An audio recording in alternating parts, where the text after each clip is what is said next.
Hasta ahora hemos estado hablando de síndrome de Meniere y de enfermedad de Meniere. Y aunque te lo he ido adelantando de alguna forma, no te he explicado exactamente cuáles son las diferencias entre uno y otro. Vuelvo a insistir. Síndrome de Meniere significaría pacientes que tienen estos síntomas: vértigo, acúfeno e hipoacusia. Aunque en algunos casos, y haciendo un estudio avanzado, podemos diagnosticar una causa clara, es decir, algo que produjo o que empezó a producir esos síntomas. Algunos ejemplos, como ya te he dicho, serían la enfermedad autoinmune del oído interno o algunas sífilis que pasado mucho tiempo pueden dar este tipo de cuadros. Una causa muy rara, pero posible. Cuando hacemos un estudio diagnóstico completo y descartamos todas las demás causas, y cuando además, como veremos ahora, estos síntomas tienen unas características concretas, decimos que el paciente tiene una enfermedad de Meniere.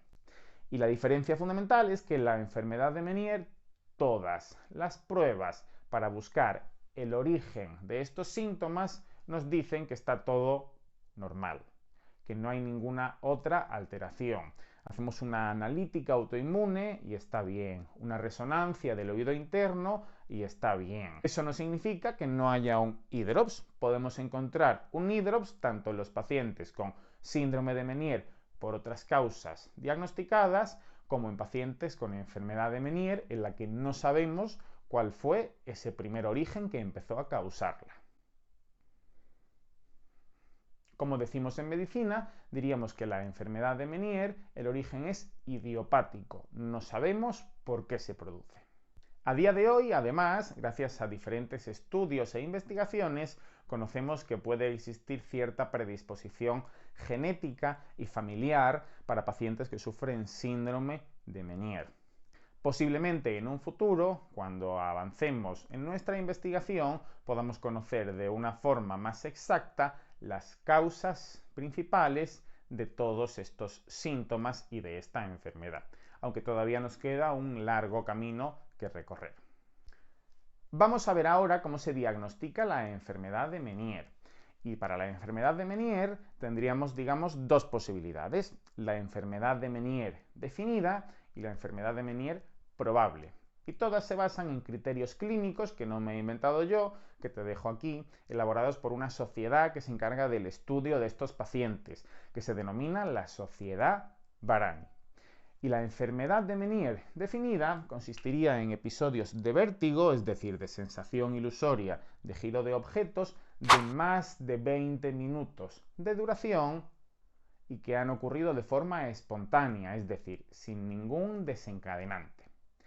Esto además se acompaña de hipoacusia, es decir, de pérdida de audición, que podemos comprobar mediante una audiometría, y esa pérdida de audición va a ser más frecuentemente en las frecuencias graves y de tipo neurosensorial, es decir, porque tu oído interno en ese momento está fallando.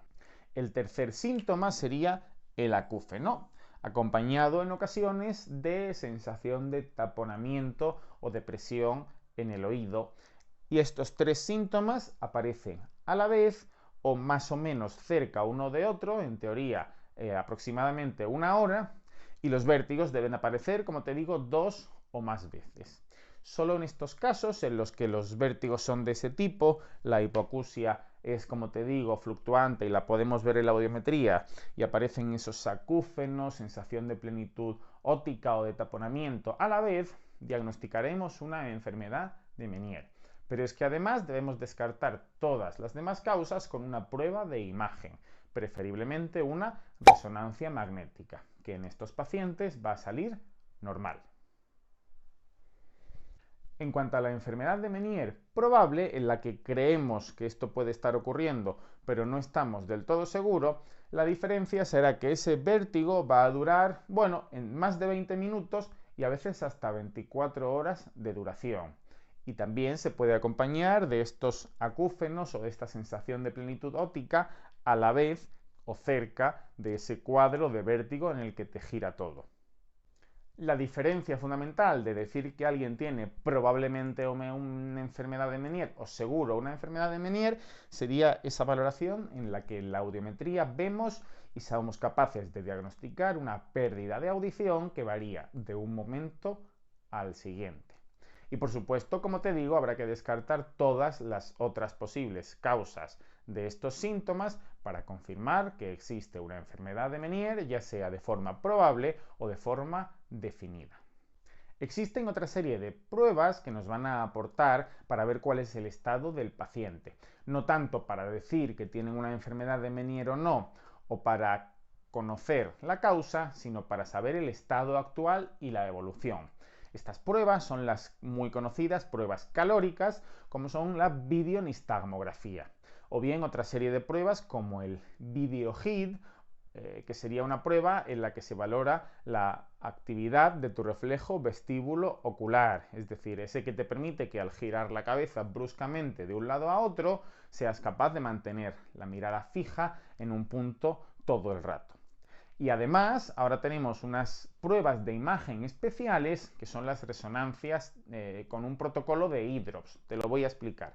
Estas pruebas se hacen con contraste para ver, como te decía, en ese oído interno si existe un aumento de los líquidos. Y aunque pueden apoyar de alguna forma ese diagnóstico de enfermedad de Meniere cuando estamos perdidos, la forma de especificarlo y de confirmarlo al 100% es con esos criterios diagnósticos que te acabo de comentar, en los que aparece, como te decía, vértigo, más de 2 episodios entre 20 minutos y 12 horas de duración, acompañados de acúfeno, taponamiento del oído o sensación como de plenitud, y acompañados de una hipoacusia en frecuencias graves de tipo neurosensorial que se puede ver cómo varía en la audiometría de una vez a la siguiente y entre las distintas crisis.